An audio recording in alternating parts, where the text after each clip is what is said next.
All right. So I've got a question for you. We always All start right, with go ahead one. and shoot. What can you do today that you couldn't do a year ago? Huh. It's kind of like that's a little deeper one. I think this is like an improvement question. Yeah, what can you do better now? I'm not sure if I'm even prepared to answer that question. Well, Like you off must the be top of better. my head, I'm trying to think of something that I'm better at, or I'm doing now that I didn't do last year. Let me But, reframe this for you. okay. Could your pickleball self today beat your pickleball self from a year ago? Oh yeah, no, most definitely, most Okay. So definitely. you're better. Minus my crappy knee injuries. Yeah, like I'm a better version of myself as a pickleball player today than I was a Okay. year ago. So the thing you Yeah, could do. that's a good way. Why does my whole life have to always come back to pickleball? Well, it's something that you're doing now, but Yeah. and you could correct me. There might be some other things that you could do today that you couldn't have done a year ago. I'm just trying to lob you a softball here with the pickleball stuff. Yeah. Well, it is a bigger portion of my life. And off the top of my head, that was a little bit more difficult of a question than some of the others that you've asked before. Yeah. I wasn't, it wasn't gonna have something just off the top of my head that I was thinking about, like, Yeah, that was a true what am I ambush. better at? What That was about you? I can lift more weight. That makes sense I've been with in all the the training you're gym. doing. I've been in the gym lifting weights since late summer of last year. And I don't want to sound like a meathead and I've got gains, but like quite honestly, like my the mushy version of myself as I was exiting last summer. Don't get me wrong, there's still plenty of mushiness to me, but uh, I can I can I can do more push-ups and my bench press is higher and I can do squats and kettle. Yeah, I can do a bunch of stuff that I couldn't do. Um, Certainly this time a year ago, and maybe even more recently than that. So Well, I would that's say, all relevant because, like, one of the big things that I remember, this was probably on some health podcast I was listening to, was said that, around that age of 40, you start to lose about 3% of your muscle mass, every year going forward, right? And so yeah, if you fast forward yourself, you're like, well, if it starts at 40-ish, by the time I'm 60, man, I've lost a lot of muscle mass. If you don't try to maintain it. So you got to be doing what you're doing, because yeah, otherwise you become much weaker. The 20 years from now version of yourself, if you don't exercise and lift weights, is going to be a much weaker. yeah. Well, I got to the point late last summer where I was just sick and tired of being sick and tired, Yeah. and so I started working out with a trainer, and then you start doing it, and you kind of start getting into it, and you start learning how to do it better. Maybe start eating a little bit better, a little bit more. You're more conscious, I guess. Yeah. So there are things that I've done that I hate. Like, man, rowing sucks. Yeah. Yeah. Oh, or there's some other the CrossFit, that skier thing that you do. It's like a rowing machine, but it's just, God, that's awful too. I don't do a whole lot of that. I much prefer lifting weights, and thankfully, there's been a bunch of articles that have come out that shows that cardio is good for your like cardiovascular health, but it doesn't Yeah. like help you lose weight at all. And so, given the choice between the two, I'll take lifting weights every time. So, what can I do today that I couldn't do a year ago? I could drop and give you 20 right now, and I couldn't have done that a year ago. Oh, that's So, awesome. yeah. All right. Enough about us. Let's talk stocks. Are you ready? It's been a little while. Yeah. Yeah. Okay. Let's maybe talk Oh, about the last week or so. we'll start talking about it the last week, and then it's time for us to talk politics. All right. Let's go.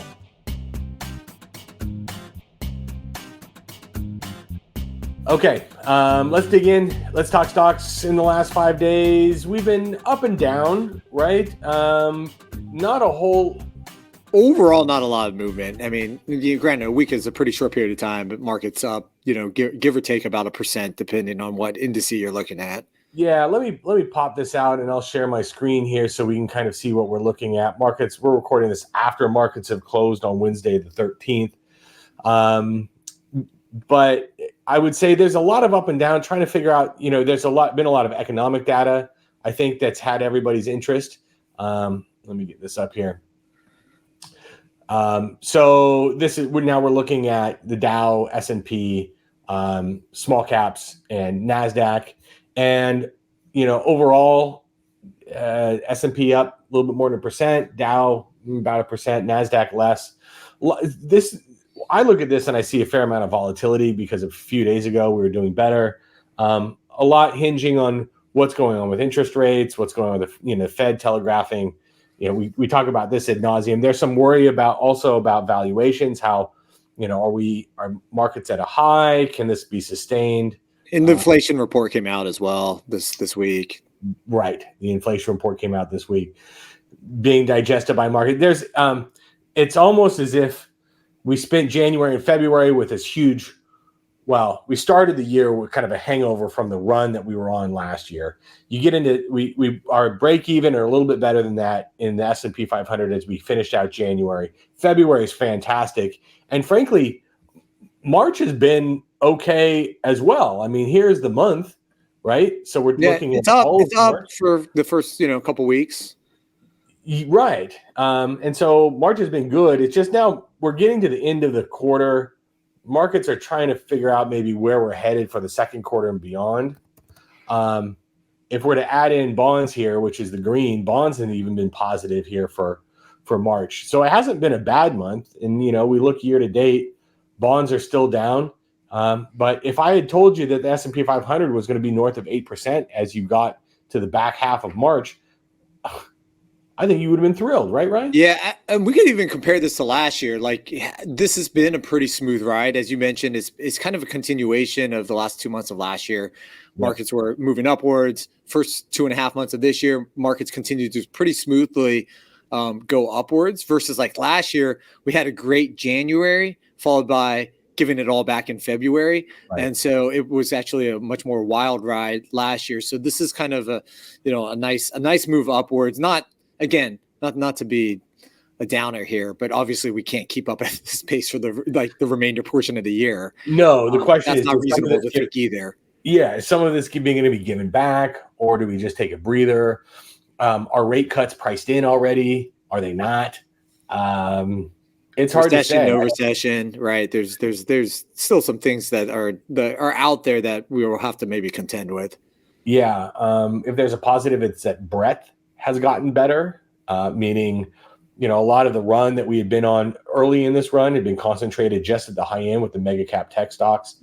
And now other stocks are participating in this rally, which is a healthy sign. But I think we'll appreciate what's been done and kind of wait and see where we head next. Right.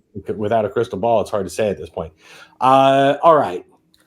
I think we may have teased this in the last episode of Casual Friday. I don't know if we did. You and I were talking about this, or we did this with Eric. Either way, it's time for us to talk politics. I think it's something that we avoided.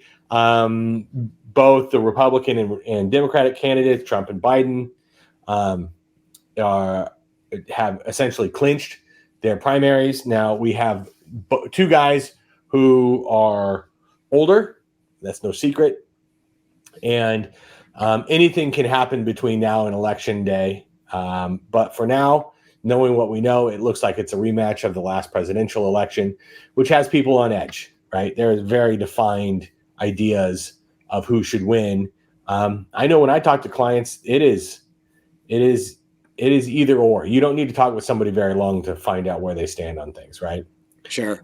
And when I talk with people, a lot of folks are, sometimes it seems, I don't want to say a lot, but sometimes I talk with people and they're looking for validation, right? If my candidate is elected, things will go better for markets. We'll just jump in. I'll start with the first chart, Ryan, and you can kind of jump in here as well. Yeah. This actually comes, so this is a chart showing how markets have performed under the different presidencies here. And so I think the headline here is essentially the stock market has actually performed well under both parties. This is going back all the way. Did you know? So since 1933, we'll call that modern times, we've had 15 presidencies, 7 Republican and 8 Democrat, which is interesting that it's can't get more split than that. Boy, that's the truth.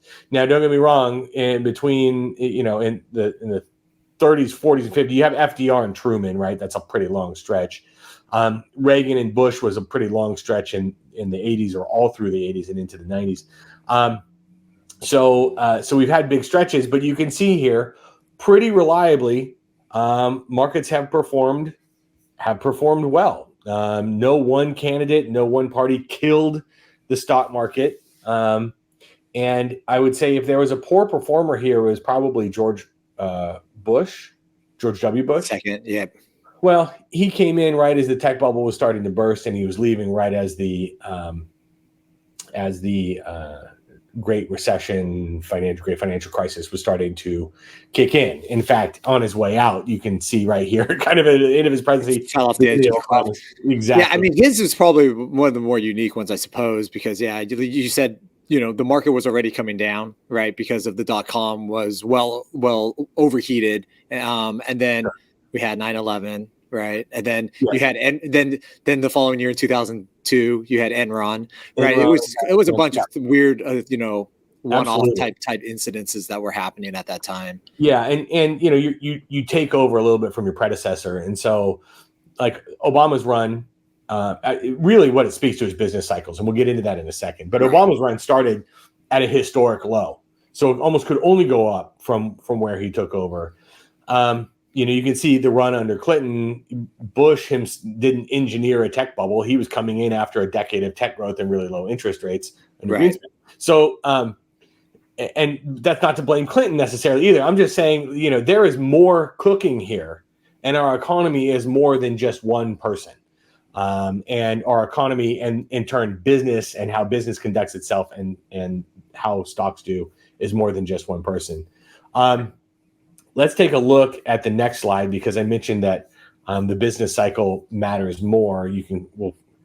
So these are the presidents and stock market returns, and I think it makes more sense to focus on the business cycle instead of the day-to-day coverage, as we were talking about, because there's more cooking here, and you can see some presidents have good years, some good runs, bad runs. Well, this is interesting just because what they did to this data was they gave like the average return, right, of the stock market while they were in presidency. So you can actually kind of see like on an average basis, and we tend to think like the market's going to go up on average 10% a year. So if you kind of use that as a gauge and you start to look at some of these returns, you're like, okay. And there's definitively, again, there's going to be presidents that have better returns than others, but it's not always going to be just because that person was in office and that person was solely responsible for either very good returns or very poor returns in comparison to others. It's not that easy. Yep. Well, and you can see, 3 out of 8 years for Bush in those heady 2000 years were awful, and he still was just barely negative over 8 years, right? I mean, I'm surprised it's not worse than that, actually. Sure. And not to blame him, it's just you can kind of see the cycle of things where whether it's the end of Clinton and the beginning of Bush, or where else on here, we're kind of flopping back and forth a little bit, where there's no good. I'm not even sure I'm seeing a president on here that had no negative years, right? I mean, there's a dip everywhere, and so I would say again that this is showing what the business cycle is doing more than what the president is doing. I've definitely have clients in the past that have come in and said, if this party's in office, I'm not comfortable staying in the market. And that's really kind of our job, to go through these kinds of slides with them to show them that we don't want to. What was the saying? You want to vote with your ballot, don't vote with your money. Absolutely. And so it is true, because I get that politics is a very strong emotional thing, and so you don't. Oftentimes people think that this major effect of the opposite party that you don't want in office, therefore you don't want to. You have this belief that they're going to have some negative effect on the economy, which will have a negative effect on the stock market. Yeah. Therefore, you shouldn't be a part of the market, right? Right. And like, hopefully through all of what we're showing is that, if you miss a large chunk of the market, basically take your money out whenever your party's not in office, you're going to miss a lot of the gains.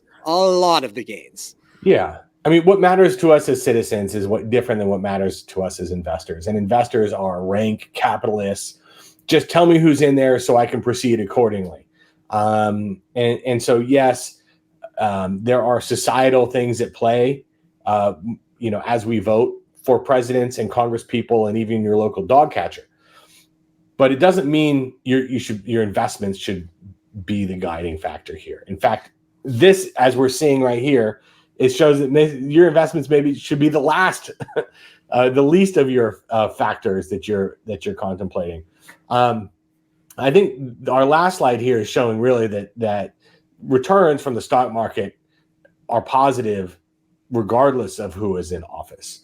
So we're looking not just at average annual return, but a 1 year lagged return. And we're looking at double-digit returns regardless of who's in office, right? Yeah. Yeah. Again, this goes back to what I was just saying.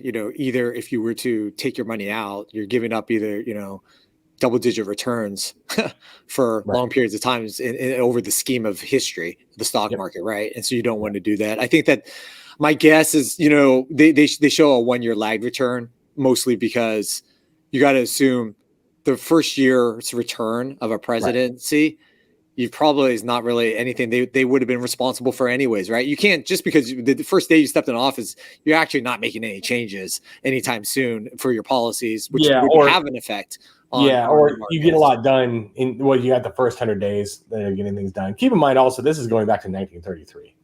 Correct. So this is factoring in, FDR, despite having the Great Depression under his presidency, averaged what was the last one? His average annual return, hold on, 8.5%. But there was a Great Depression in there, right?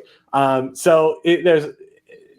think the key here is to have as much of a statistical sample as you can have. And if we're going back as long as we can, it just shows you're looking at double-digit returns, regardless of who's in office. What we haven't included, and is a chart, I think, from American Funds Capital Group that I didn't go get for this, was showing that actually it on average markets go up regardless of who's president and who controls Congress. But if you want some historic numbers and saying, it matters who's there, generally, if you have one party in the White House and the other party controlling Congress, or at least split Congress, markets tend to perform better. And that's simply because you have slow incremental change and you're not walloping businesses having to account for big sweeping changes with unintended consequences. I think that's an interesting factor. I think one other thing, sometimes I will tell clients the way to think about it is, and this isn't like an accurate number, but I tell them, 90% of what the market really cares about is the economy, and the business cycle, the economy, how businesses are doing. The other 10% that moves the market is, it could be a geopolitical issue. It could be the elections, right? But it's not something that stuff that falls in that 10% bucket is not the stuff that the market really cares about over the long run that really drives the market.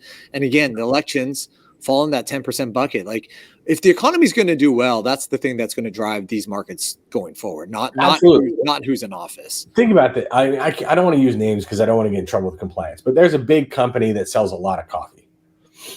And regardless of who is in the White House, there's going to be a line at that place for their coffee and coffee milkshake or type of orders. I mean, think about that. There is a big box warehouse that sells a lot of like toilet paper and stuff, right? And $5 chickens. They are going to be packed on Saturday, regardless of who the Speaker of the House is. I mean, some of this stuff just doesn't one for one apply. Now, there can be a drag, we saw tariffs with China have an effect, and certainly that's a public policy that can affect things, but it doesn't submarine things. And I think that's the point here. So I guess we'll wrap this up by essentially saying the election doesn't matter for your investments. I don't want to get everybody up in arms because elections do matter and you should go vote. But it's not going to dictate whether your 401k or your IRA or your trust account goes up or down. Okay, well, we're done talking about politics for now. What's on your mind? So yeah, we haven't done this for a few weeks. One of those weeks was my fault because I was off in Tokyo with my wife as she was running a marathon. Yeah, So this is not like something on my mind. It was a great trip. It's one of those things I would definitely recommend to anyone. It's a very interesting place, lots of things to do, clean, yeah, great food. yeah, We spent all of our time. We were there just called 6 days, although one day was pretty much dominated by a marathon.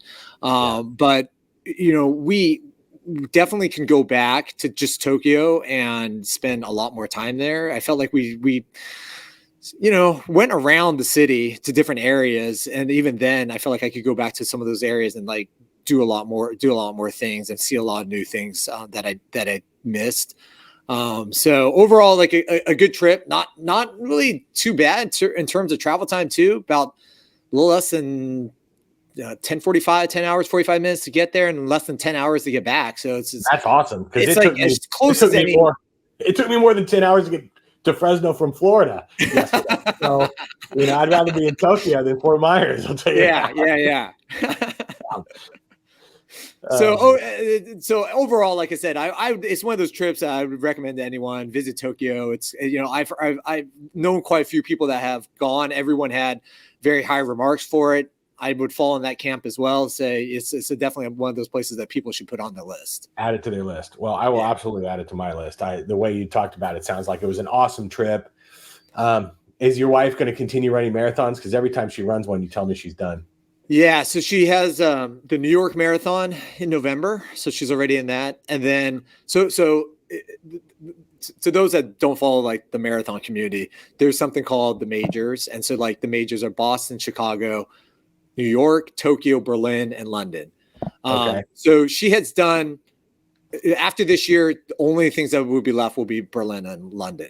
Okay. I told her London, I want to say, is like in April or May. I said next time I think you're gonna have to go on by yourself or deal with a friend because Yeah. I've been to London a couple of times, so I'm not as interested in going there. It's in the middle of the school year. It'd probably be best if That's I tough. kind Yeah. of stayed at home with the kids. So I might not go on that one, but Berlin I would just because I have not been to Germany. Yeah. I've been to Germany. I've been to Munich. It's awesome. Awesome. Not been to Berlin, but highly recommend Germany if you're going to Bavaria. Yeah. For me, I was stuck on a plane. I was in travel hell yesterday, which meant a lot of downloaded Netflix shows. So I will just say I watched all of the Full Swing Golf behind the scenes. It's like they have the Formula One thing. They've had the tennis thing that apparently has been canceled now, and they've got the golf thing. And so I watched all of that. It was interesting to watch these guys. You get to see But their personalities. I watched a few episodes of season one. yeah, it's like it's much easier to get to know all the golfers, even the guys you kind of know of but don't know about. And so I see why all of these. It's a shame that tennis couldn't get it together. To It's a shame tennis couldn't get it together and have their big names do it because I think it would have worked well. But I also watched a show called The Gentleman, or I've started watching a show called The Gentleman.